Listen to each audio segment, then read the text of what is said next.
কাকতালীয় হলেও বইমেলার শেষ দিন বলেই হয়তো হকার রফিকের বাঁশিতে করুণ সুর। সেই সুর যেন ছুঁয়ে গেছে দর্শনার্থীদের মনেও। পুরো মাস নির্বিঘ্নে মেলা চললেও শেষ ভাগে এসে অভিজিৎ রায়ের হত্যাকাণ্ড যেন ম্লান করে দিল জৌলুস। তবু শোককে শক্তিতে পরিণত করার প্রত্যয় সংস্কৃতি মন্ত্রীর কণ্ঠে। হত্যা দিয়ে মানুষকে ভয় দেখানো যাবে না। বাংলাদেশের মানুষকে কখনোই সন্ত্রাস দিয়ে পদানত করা যাবে না। হরতাল অবরোধ, সাথে অভিজিৎ হত্যার ঘটনার শোক, সব মিলিয়ে শেষ দিনে মানুষের আনাগোনা কম হলেও মেলার শিশু কর্নারে ছিল শিশুদের ভিড়। পছন্দের বই পেয়ে খুশি শিশুরা। আমি আব্বুর সাথে এসেছি, আমি দুটি বই কিনেছি।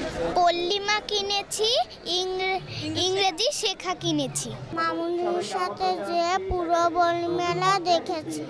টিএসসি থেকে দোয়েল চত্বর পর্যন্ত হকার মুক্ত রাখার ঘোষণা দিলেও শেষ পর্যায়ে এসে তা আর রাখতে পারেনি মেলা কর্তৃপক্ষ। এই সুযোগে আগতরা নিয়ে নিলেন বাড়তি বিনোদন। এবারের মেলায় মোট বই প্রকাশ পেয়েছে ৩,৭০০টি, যার মধ্যে আছে ৫৭৪টি গল্প, ৬২৯টি উপন্যাস আর ৮৭৭টি কবিতার বই। এবারের মোট বই বিক্রি হয়েছে প্রায় ২১,৯৫,লাখ টাকার। দেশের সার্বিক পরিস্থিতি যেরকম গেল গত কয়েকদিনে, তো সেই হিসেবে আমরা আশানুরূপ কাস্টমার পাই নাই। 60% বিক্রি করছি আমি, 40% আমার অফ হয়ে গেছে এই মেলায় বিক্রি।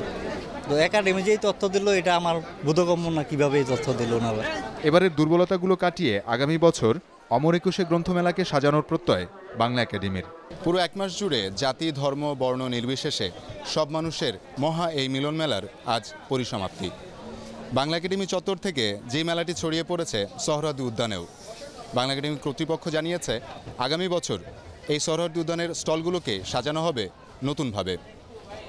শওকত মঞ্জুর শান্ত, যমুনা নিউজ, ঢাকা।